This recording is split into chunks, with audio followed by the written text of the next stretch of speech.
अब बीजेपी के कहने पर या बीजेपी के साथ चलने को उतना आतुर नहीं है, उतना शायद कंफर्टेबल नहीं है, इसीलिए लगातार वो अपनी जो बयानबाजी है वो ऐसी रख रहे हैं जिसमें कहीं ना कहीं तलखियाँ हैं बीजेपी के लिए। आप देखिए जिस तरह से उन्होंने कहा कि मैं 1 मिनट भी नहीं लगाऊंगा अगर संविधान को लेकर या आरक्षण को लेकर कुछ भी गलत होता है तो मैं पद को छोड़ने में 1 मिनट भी नहीं लगाऊंगा। लात मारने तक की बात वो कहते हुए नजर आते हैं। तो नमस्कार, मैं हुमाही सिंह और आप देख रहे हैं नेक्स्ट 9 न्यूज। आज आपका बहुत बहुत स्वागत है हमारे खास प्रोग्राम सियासी पंचनामा में। आज बात करने वाले हैं उत्तर प्रदेश की राजनीति को लेकर। जी हां, 10 सीटों पर उपचुनाव है। ऐसे में योगी आदित्यनाथ लगातार एक्शन मोड में नजर आ रहे हैं। लेकिन अखिलेश यादव की बात करें तो अब योगी आदित्यनाथ को लेकर जिस तरीके से हमलावर हैं, चाहे महिलाओं के साथ दुष्कर्म का मामला हो, चाहे एनकाउंटर का मामला हो या शिक्षा, महंगाई, बेरोजगारी के ऐसे तमाम मुद्दे हैं जिनको लेकर अखिलेश यादव अब योगी आदित्यनाथ पर निशाना साधते हुए नजर आ रहे हैं। और वहीं ये भी दावा कर रहे हैं कि आने वाले जो उपचुनाव हैं उसमें वो सभी सीटों पर अपना परचम लहराते हुए नजर आएंगे। और वहीं अखिलेश यादव ने 6 सीटों पर प्रत्याशियों पर दांव लगाना भी चालू कर दिया है, जिसमें मझवा, फूलपुर सीट, करहल और मिल्कीपुर कटहरी ऐसी तमाम सीटें हैं जहां पर अखिलेश यादव ने लगभग अपने प्रत्याशियों का नाम तय कर दिया है। वहीं योगी आदित्यनाथ की बात करें तो अभी उन्होंने अपने प्रत्याशियों का नहीं किया है। वहीं देखा जाए तो मिल्कीपुर सीट पर लेकर पूरा पेच फंसा हुआ है, क्योंकि अयोध्या सीट हारने के बाद योगी आदित्यनाथ पूरी तरीके से फंसते हुए नजर आए और कहीं ना कहीं जनता का भरोसा भारतीय जनता पार्टी के ऊपर से हटता हुआ नजर आया। वहीं दूसरी तरफ देखा जाए तो मायावती, चंद्रशेखर आजाद, रावण भी मैदान में है और खबरें ये भी आ रही है कि चिराग पासवान भी इस बार के उपचुनाव में उत्तर प्रदेश में अपनी ताल ठोक सकते हैं। आखिरकार उत्तर प्रदेश के क्या समीकरण बनेंगे, आज इन्हीं तमाम मुद्दों पर चर्चा करेंगे। हमारे साथ सिराज मौजूद हैं, इनसे जानेंगे कि आखिरकार उत्तर प्रदेश के क्या अभी सियासी समीकरण बनते हुए नजर आ रहे हैं। सिराज, क्या लगता है कि जिस तरीके से योगी आदित्यनाथ ने तमाम मुद्दों को लेकर अखिलेश यादव को घेरा था कुछ दिन पहले, और वहीं देखा जाए जम्मू कश्मीर में भी जाकर पीओके की बात करते हुए नजर आए, लेकिन उत्तर प्रदेश की अगर राजनीति की बात करें तो माहौल बेहद अलग दिखाई दे रहा है। अखिलेश यादव जो तमाम आरोप लगा रहे हैं, चाहे शिक्षा, महंगाई या फिर एनकाउंटर के मुद्दे को लेकर, उसमें क्या लगता है कि योगी आदित्यनाथ कहीं ना कहीं फंसते हुए नजर आएंगे और इस उपचुनाव में भी वही लोकसभा वाला समीकरण दोहराया जा सकता है? जी देखिए, जाहिर सी बात है जिस तरीके से लोकसभा चुनाव के परिणाम आए, इसमें यही कहा जा सकता है कि अखिलेश यादव के आत्मविश्वास में बढ़ोतरी ज़रूर देखने को मिली है। और जो भारतीय जनता पार्टी 400 पार का नारा लगा रही थी, वो इस लोकसभा चुनाव के बाद से हाशिए पर नज़र आ रही है, ख़ासतौर पर उत्तर प्रदेश में।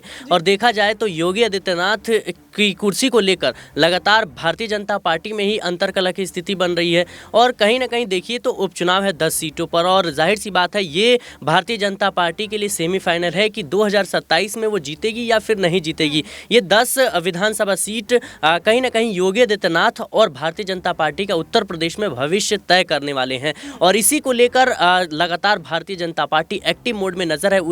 इस उपचुनाव की कीमत बखूबी भारतीय जनता पार्टी जानती है, योगी आदित्यनाथ जानते हैं। यही वो बड़ी वजह है कि योगी आदित्यनाथ ने खुद उपचुनाव की जो कमान है वो अपने हाथ में ले रखी है। और इधर अखिलेश यादव बखूबी इस बात को समझ रहे हैं कि अगर यहाँ पर हमने जो है कई सीटों पर जीत हासिल कर ली, यानी 10 सीट है, अगर 8 से 9 सीटें अगर उनके हाथ में चली जाती हैं तो फिर ये खतरे की घंटी जो है योगी आदित्यनाथ और भारतीय जनता पार्टी के लिए होगी।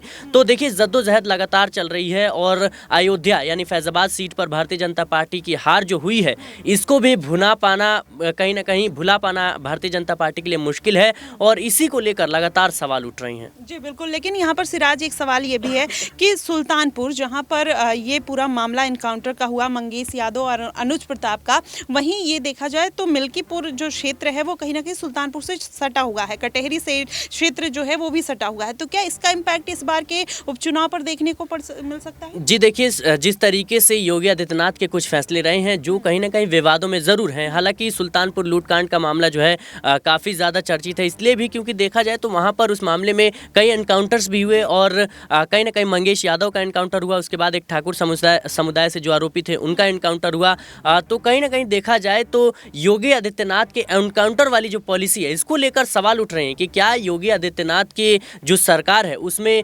जानबूझकर एनकाउंटर किए जा रहे हैं। ये अफजाल अंसारी ने भी सवाल उठाए थे। ये कहीं ना कहीं कह सकते हैं कि जो अखिलेश यादव है वो भी लगातार सवाल उठा रहे थे और लगातार इस बात को कह रहे थे कि जाति देखकर जो है एनकाउंटर हो रहे हैं। और बुलडोजर नीति, खास तौर पर आपने देखा होगा कि जिस तरीके से अयोध्या में जब मोइन खान जो एक शख्स थे सपा के, उनके खिलाफ जो है लगातार कह सकते हैं कि एक विवाद हो गया था उनके खिलाफ और उनके ऊपर जो दुष्कर्म के आरोप लगे थे उसको कहीं ना कहीं एक्शन में लेते हुए मुख्यमंत्री योगी आदित्यनाथ के द्वारा आदेश पर कहीं ना कहीं बुलडोजर चलाया गया। लेकिन अब जब डीएनए टेस्ट हुआ तो उसमें तमाम तरह की चीज़ें खुलकर सामने आई। मोइन खान का डीएनए टेस्ट जो है वो मैच नहीं हुआ और कहीं ना कहीं यहीं से सवाल खड़े होते हैं कि आपने आरोप सिद्ध होने से पहले ही तमाम तरह के एक्शन ले लिए, आपने जो है उनके घर गिरा दिए बुलडोजर से। तो देखिए ये लगातार सवाल उठ रहे हैं और बुलडोजर बाबा के नाम से जो योगी आदित्यनाथ की एक छवि बनाई जा रही है खास तौर पर चुनाव के दौरान, मुझे लगता है इसको बड़ा झटका मिला है। सुप्रीम कोर्ट ने भी साफ तौर पर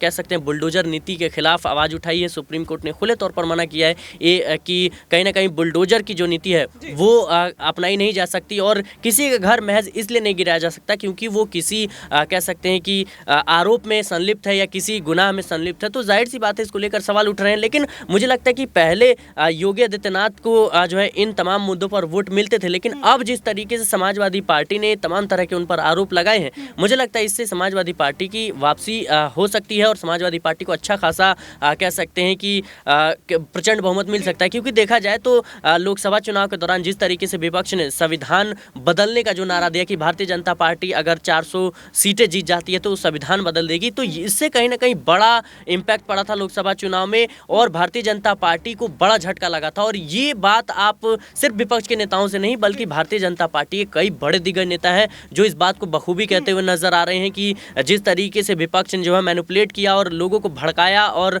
कहीं ना कहीं गुमराह करने का काम किया संविधान को लेकर के, उसी तरह से मुझे लगता है कि एनकाउंटर हो या फिर बुलडोजर नीति हो, इन तमाम मुद्दों को लेकर के विपक्ष जिस तरीके से सवाल उठा रहे हैं और जिस तरीके से सुप्रीम कोर्ट ने रोक लगाई है बुलडोजर को लेकर के, एनकाउंटर को लेकर लगातार सवाल उठ रहे हैं, तो मुझे लगता है आने वाले समय में ये कह सकते हैं योगी आदित्यनाथ की जो छवि है उस पर नेगेटिव इम्पैक्ट जरूर पड़ेगा और इसका असर भारतीय जनता पार्टी को चुकाना पड़ेगा। जी बिल्कुल, कहीं ना कहीं भारतीय जनता पार्टी को इसका इम्पैक्ट तो जरूर चुकाना पड़ेगा। वहीं संविधान को लेकर भारतीय जनता पार्टी जिस तरीके से घिरती हुई नजर आई थी उसके बाद अब ये कहा जाने लगा है कि संविधान का मुद्दा उत्तर प्रदेश में एक बार फिर से उठ सकता है। वहीं देखा जाए तो बिहार विधानसभा चुनाव में चिराग पासवान जिस तरीके से पूरा माहौल बनाते हुए नजर आए, उन्होंने बोला कि मैं ऐसे पद को लात मार दूंगा जहां पर संविधान पर खतरा और आरक्षण पर खतरा आता हुआ नजर आएगा। वहीं दूसरी तरफ अब चिराग पासवान उत्तर प्रदेश की राजनीति में उतरने वाले हैं। देखना होगा कि आखिरकार उसका कितना इम्पैक्ट देखने को मिलेगा। अगला सवाल अमन जी से लेना चाहेंगे।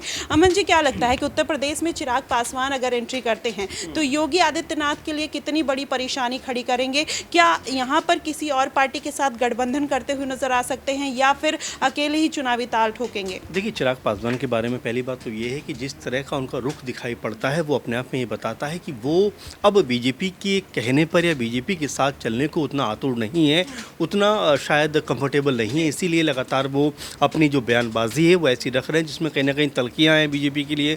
आप देखिए जिस तरह से उन्होंने कहा कि मैं 1 मिनट भी नहीं लगाऊंगा अगर संविधान को लेकर या आरक्षण को लेकर कुछ भी गलत होता है तो मैं पद को छोड़ने में 1 मिनट भी नहीं लगाऊंगा। लात मारने तक की बात वो कहते हुए नजर आते हैं। तो ये बताता है कि किस तरह से बीजेपी को चेतावनी दे रहे हैं कि भाई अगर आपने मेरी बातों को नहीं माना तो कहीं ना कहीं मैं आपका साथ जो है वो छोड़ता हुआ नजर आऊँगा। इसके अलावा उत्तर प्रदेश में आने की बात करते हैं, झारखंड में जाते हुए नजर आते हैं, तो कई तरह से वो अपने आप को मजबूत कर रहे हैं। और तो यहाँ पर क्या चिराग पासवान इंडिया गठबंधन के साथ गठबंधन करते हुए नजर आएंगे आने वाले भविष्य में? देखिए बिल्कुल, और इसमें कोई दो राय भी नहीं है कि मोदी जी की जब तक हैं तब तक मैं साथ हूँ। ये बात कई बार वो कह भी चुके हैं और हालात कब बदल जाए नहीं कहा जा सकता। वैसे भी आने वाले 5-6 महीने के बाद बिहार में राजनीति का एक अलग उफान देखने को मिलेगा और हो सकता है वहाँ पर जिस तरह से पशुपति पारस के साथ में बीजेपी की नज़दीकियाँ हैं, यहाँ पर चिराग पासवान मौके की नज़ाकत को देखते हुए उनसे अलग होने का फैसला करते हुए नजर आ जाए। जी बिल्कुल, कहीं ना कहीं उत्तर प्रदेश में फिलहाल अभी यही माहौल बनता हुआ नजर आ रहा है। इससे ये माना जा रहा है